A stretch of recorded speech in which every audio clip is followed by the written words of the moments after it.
Welcome back to the MVP show. Today we're chatting with Nicholas Hayduk. A few months ago, he guested in our Dynamics 365 practice show. That's when it was named that, where he shared his knowledge and expertise on Dynamics Portal. We got a bit of an update in this episode just now, so that's really nice. Good to get to know him a bit better. Of course, he's an MVP now, and we look at that little journey of how he became one. Full show notes for this episode, please visit nz365guide.com/165. Now let's get on with the show. Hey Nick, welcome to the MVP show. Thanks a lot, Mark, for having me. Good, man. It's good to have you on. This is the second time you've been on the show with me, but the other time was on one of my other shows, where I think pre-award days, as I call them, pre-award days. Right? Pre-award days. So, how's it been, man? It's been a whirlwind. That's since I did receive my award here. I found out it's a full-time job, man. Like it's nonstop. Yeah. What's been the biggest surprise, if you like, that you've taken away from it? Like I said, I think just how much goes on kind of behind the scenes. How much, like I said, it's a full-time job keeping up with all the different communication channels that we have, and just kind of seeing, how many times people are emailing back and forth, and when I first got in, it was at a very kind of busy time. So, there was a few days there where I'm like, do these people have regular jobs? Like, I know at that time it was Gustav, and he was like emailing all the time, and I'm like, Gustav, like you must have time to do real work. And it's so I think I joined at a very kind of peak time in terms of there was a lot going on at that time, and things have quieted down just a little bit. But yeah, like it's a full-time job. So how long you been in now? So I got my award in September. So a couple months now, 3 months. Yeah. So cool, man. What's been the, apart from the deluge of comms, that come through and insights you get, kind of been any other benefits you've kind of noticed that you've liked? Do you know what? I was pretty fortunate in that I kind of felt like I was a part of the MVP family before I was really a part of the MVP family. So really, I would say the last 6 to 8 months, maybe even close to a year, where it was like you kind of felt the benefits. You go to the conferences, and you can hang out with all these people with all this different knowledge. I mean, sure, there's been a few there's a few benefits once you actually get into the program, the access to Microsoft, all that sort of stuff. But I really felt like the major benefits, the people, the networking, all that sort of stuff. I was kind of lucky enough to be embraced by the community and like the MVPs themselves, in advance of that. So I was pretty fortunate that way. So good, man. So what part of the world do you hail from anyhow? What do you do when you're not doing MVP stuff or work in your full-time job? Yeah. So, I mean, the work in the full-time job does take a lot of time. So my day job is, I have a small consulting practice here in Regina, Saskatchewan, Canada, if anyone knows where that is. And so I do that. And then apart from that, I've got my wife and a couple of little kids that keep me busy. So between that and, trying to stay a little bit active in sports and, the 2 full-time jobs, being an MVP and running a business, it keeps me pretty busy. You say, does anyone know where that is? What's Regina, Saskatchewan, Canada? I tell you, a former MVP made that name famous, I feel. He did. My former boss. I don't know if I knew that. I didn't realize. Who are we talking about? I'm assuming you're talking about Shan MacArthur? Shan MacArthur, that's it. Yes. So it's over 10 years ago now that I started my career working at ADX Studio. So Shan was my first boss. Wow, okay. So when I ask you about who's the worst boss you work for, hopefully that name doesn't come up again. Well, no. I mean, it's tough because after I moved on from ADX Studio, I kind of became my own boss. So it was there's a short list, so someone could be the best and the worst at the same time. So what's your focus area? Everybody that comes into the MVP program usually comes in because they got Jedi mind skills and things like that in one particular area. What's yours? So because of my background at ADX Studio, my specialty would be portals. That's what I do most of the day and most of the night is I work on Portals projects. So what used to be ADX Studio Portals and then turned into Dynamics 365 Portals and now PowerApps Portals. That's certainly where I spend most of my day. So, it's been a couple of months since I've talked to anybody about Portals, and give us an update, just a little primer, no more than that, of just the last 2 months. What's been the big deals for you that, what have you seen? What are you hoping for? That type of thing. Yeah, so I mean the licensing continues to be a hot topic for sure. I mean, not really much as there was the first wave of licensing where they announced it, and there was let's say a bit of a backlash, and then they made a few tweaks. They introduced some more kind of volume discounts, that sort of thing, and so they did that, and that certainly helped. I don't think everyone is 100% satisfied, nor will most people ever be with any sort of licensing. But really what's super exciting to us is that now, in addition to there being Canvas and model-driven apps, now the third type of app is PowerApps Portals. So, I mean, it's just for those of us who kind of have lived off in this corner where, maybe people didn't even really knew we exist, now it's kind of front and center. So that's really exciting for us. Yeah, what I couldn't get over is the number of people. It was almost like it was a brand new invented product category, right? It was when the Power App Portals was announced, it just blew up big time. The number of people that were jumping on board, signing up for the trial instances and what was absolutely phenomenal. Do you think it's settled down at all? Yeah, I think maybe licensing may have settled that down a little bit. So, some of that excitement, because really when it was first announced, we didn't really know what the licensing would be, and now that's become a little bit more apparent. The price points may be a little bit higher than people were expecting. A lot of people thought maybe it would go down in price, maybe after as compared to the D365 portals, but I don't think anyone would argue that that's the case. So so that's been interesting. In those first few weeks after the announcement of PowerApps Portals, I kept getting all these emails. So which one should we be using? What's the difference? And really, what really the thing is that there is no difference. It really was more of a marketing thing than anything. Technology wise, all they did was make it so that you could install a portal on kind of more of a bare CDS instance, as opposed to requiring the Dynamics first-party apps. And so, again, kind of answering all those questions, which one should I use? Well, it's the same thing. It's just, it's like, what types of entities should I create? What kind of custom entities? Well, they're custom entities, whether it's in CDS or whether it's in Portals, right? So it's yeah. Yeah.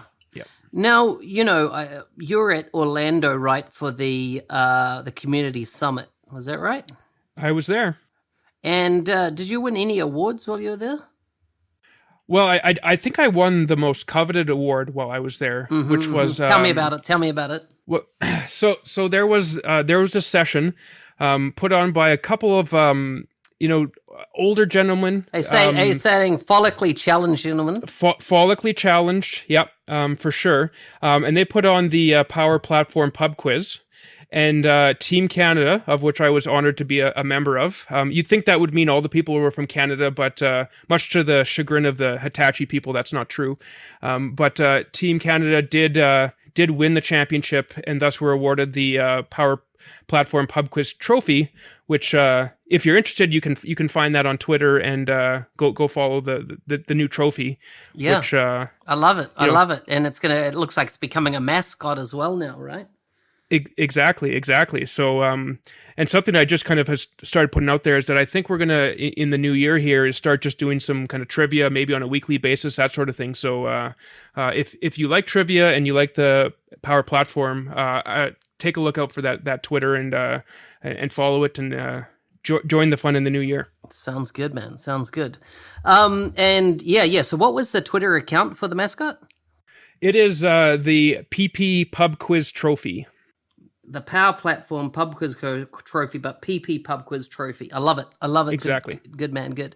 So if you find the Twitter picture with the shiny pink Minnie Mouse trophy, you found the right one. Yeah, that was a lot of fun. That sure was a lot of fun. What's your next kind of events that you're doing? Are you involved in speaking at anything? What are you up to?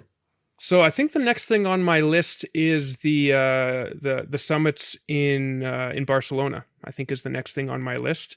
You know, in our part of the world, February is vacation time where we go to somewhere a little bit warmer. So I'm taking some time off in February, and the next scheduled event I believe I'm going to be heading out to would be in Barcelona, and then of course the following week I'm very much looking forward to MVP Summit. So true, myself included. And yeah, I'm planning on being in Barcelona myself. I better turn up. I think I've got 3 speaking slots so far, so I think that'll keep me busy. Did you put in for a pub quiz trivia? I did, but actually, I've got 4 speaking slots accepted now, as in 1 in Power Plat, 1 in D365. Have I had D365? Yes, 1 in D365 and 2 in Extreme. So, yeah, pretty nuts.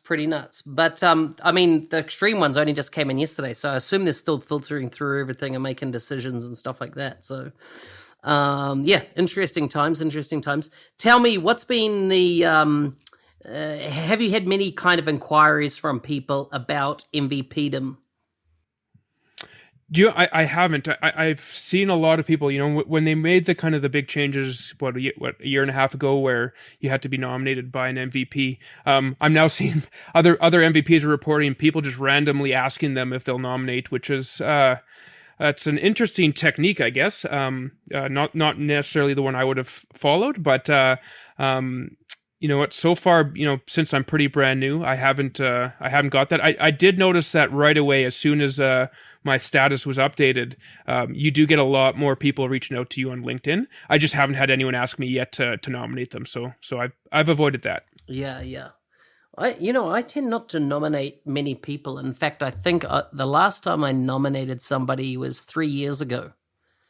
But people for some reason think that I do nominate a bunch of people, but no, as in like I've got to be for me to nominate, I've got to be like, man, you need to be a rock star.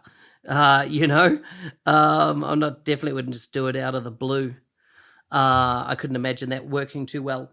So 2020, we're in the year by I think the time this podcast goes live. What's the big, things that you're planning in your company? So within my company, we're actually working on an ISV product. So that's it's still a little bit under wraps as to kind of what it is, but we are working on an ISV product. I thought I'd try something a little different. We typically just do the typical consulting type thing, but I thought, hey, I'm kind of up for a new challenge. So we've been working at it for a few months now, and so we're hoping kind of early 2020 to be able to start sharing some news as to what we're working on, and we're pretty excited. It's like I said, it's a very different way of thinking about it, right? When you're doing the consulting, everything's kind of hours for money. Where when you do the ISV, it's a completely different ballgame. So product development, right? There's a lot of burn time without being able to jump into market, but yeah, the sooner you get people, on it, working with it, getting your MVP up there, and when I say MVP, the minimum viable product. The quicker you can validate without burning too many burn cycles. So very cool, man. I'm looking forward to seeing that come to market. With your company, are you 100% only focused on portals, or do you do other kind of consulting as well? Yeah, so we do a few different things. So I if you look at where kind of CRM, when I got started in version 4, with the traditional kind of sales, customer service, that's kind of our background. So, we do some consulting, and, there's a few projects we do that, aren't necessarily even portals specific, but so just kind of generic Dynamics 365 type projects. Most of those are honestly in our local market here in Saskatchewan. There's not a ton of partners here. So, when the SMB clients are looking for someone in the area that they need some help, customize them entities, writing some reports, that sort of thing, we'll happily do that. And there won't necessarily be a portal involved. But, outside of that, we're doing a lot of portals work all over around the world. So we don't have too many people calling us for non-portal stuff. But in addition to that, we also just do regular, we do a lot of, like, say, WordPress sites that aren't even related to Dynamics. So we've got we've got a practice that's essentially, we're doing website development and we do dynamics. And of course, where those two meet, which is portals, is really kind of our key focus. But there's a lot of, advertising marketing agencies in the province that we do a lot of the tech work for them. So doing the HTML, CSS, that sort of thing. So keeps our skills sharp. Okay. I didn't realize that you're so much broader when it comes to this than just the side of things around Microsoft portals. I didn't realize that you did WordPress stuff as well. Have you had a look at George Naminsky's little connector tool? I definitely have. Yep. That is if you're doing WordPress and you're doing dynamics and you're trying to link them together, his PHP toolkit, all that sort of stuff. It's that's definitely worth taking a look at. Before I even knew who George was, I remember the first time I went to a conference, it was it wasn't Nashville. What was the one before Nashville? Oh no, I think actually it was Nashville, and at the UG Summit in Nashville. And I was walking the show floor there. I didn't know anyone. It was my first conference, and I walked past the Alexa CRM booth, and I saw WordPress. And because we do a lot of WordPress work, I was like, oh, that's interesting. So I started talking, and eventually I kind of made the connection with who that was. But yeah, definitely WordPress and Dynamics, Alexa CRM. That's the first place to look. Wow. Okay, that's very good. That's very cool. So, what about international work? Are you kind of engaging with customers more offshore or onshore? I would say a lot of our work is probably for U.S. clients. We're just starting a big project for an organization in Australia. We do a lot of work in Europe, that sort of thing. So, we're pretty lucky that people reach out to us from all over the world for help with portals. And so it doesn't really matter where you work these or where the organization is located these days. We can kind of help them out wherever they are. Yeah. And so give me a broad kind of brushstroke of what your typical industries that you're working in. You know what? We really don't necessarily have any specialties. I would say we do a lot of government work, but really not on purpose. I think it's just, a lot of times that kind of citizen engagement side of things really lends itself to portals. And so that's where, again, a lot in our local market here, we the agencies that we work for do have a lot of government work. So maybe that's kind of where we started. And like I said, we still seem to attract a lot of the government work. So, and specifically for some reason, a lot in healthcare, whether it's kind of doctors or public health, that sort of stuff. We've for some reason have seemed to do a lot in healthcare. Yeah. For people considering or wanting to become MVPs and kind of join the family, so to speak, what's your observations that, what would your recommendations be based on your observations? So I've heard people ask this question, and I know that the typical answer is, you have to love, you don't do it for the award, right? You do it because you love it.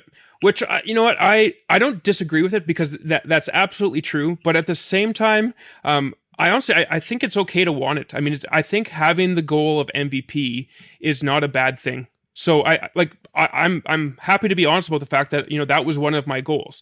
Now, it's 100% true that if that is the only reason you're doing it, it's never going to happen. But that doesn't mean that you can't use it as motivation. That doesn't mean that if you're trying to get it and you don't get it, that it's like, oh, whatever, it is a I guess it's a relatively big deal to go through that whole process and get it. So it's not, it's something that can be a goal. You can kind of work towards it.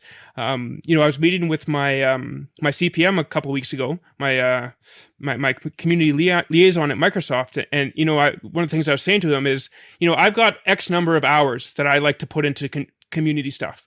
If we get the direction from Microsoft that says, and this is completely made up, but let's just pretend, hey, we love videos, we hate blogs.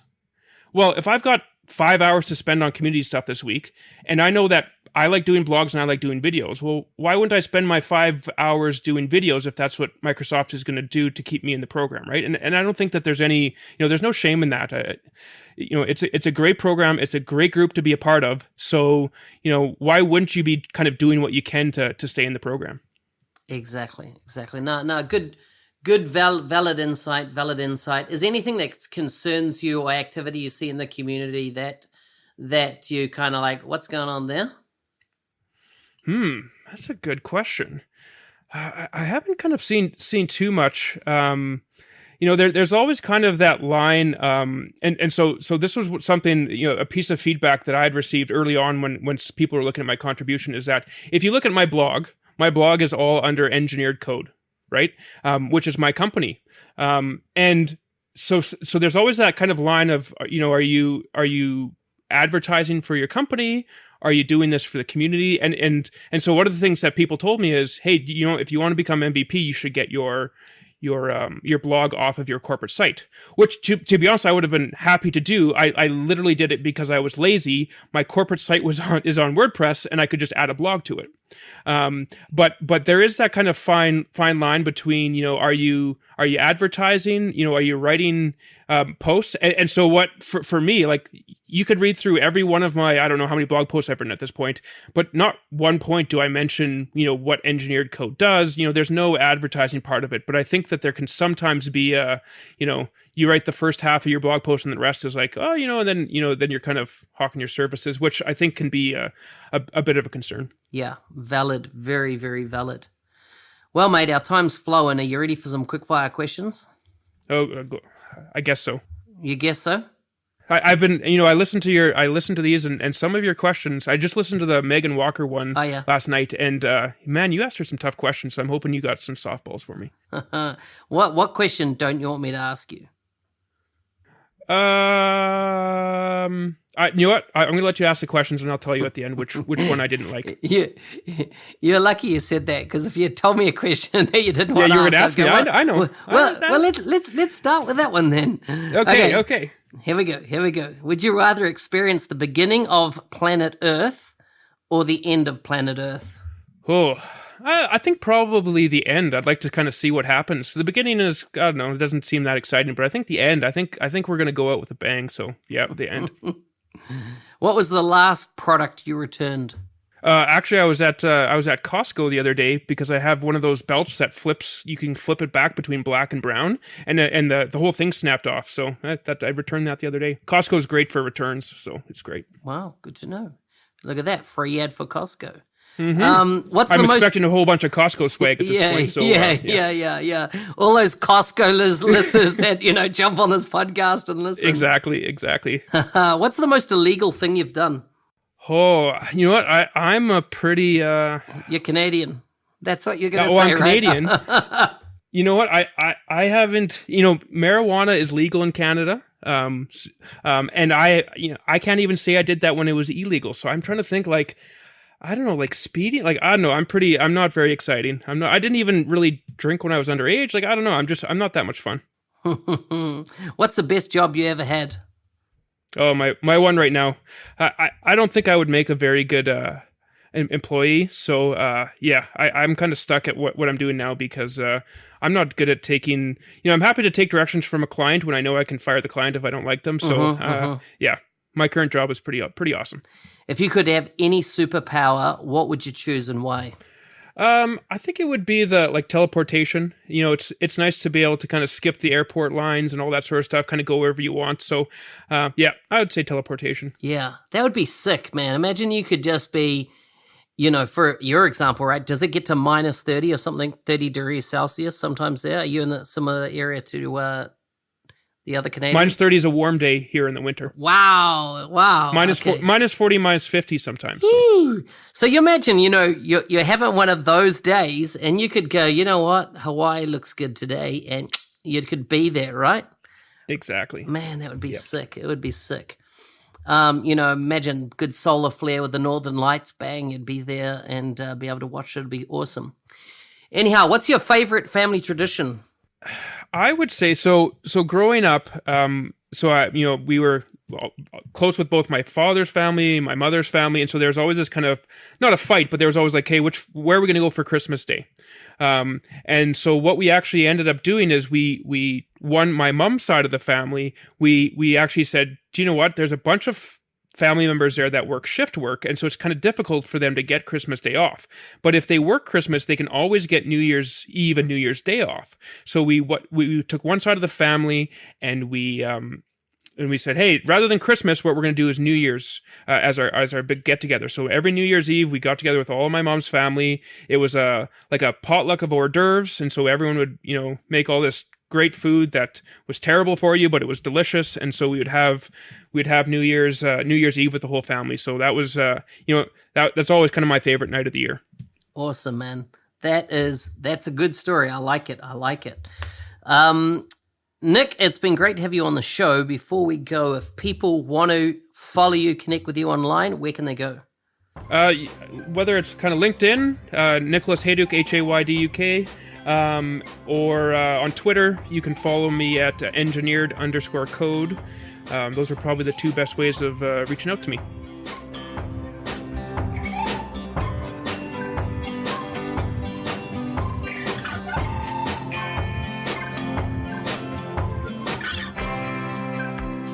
Hey, thanks for listening. If you enjoyed the episode, please leave feedback on iTunes. I'd appreciate that a lot. For some reason, just helps it rank up in the iTunes order of things.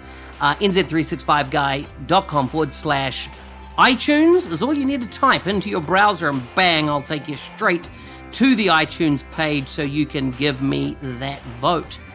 That would be amazing. Only if you appreciate it, though. If you don't, if you've got a problem with the show, hit me up, send me a message on LinkedIn Messenger or something like that, and then we can take on your ideas. Anyhow, full show notes for this episode can be found at nz365guy.com/165. See you next Thursday.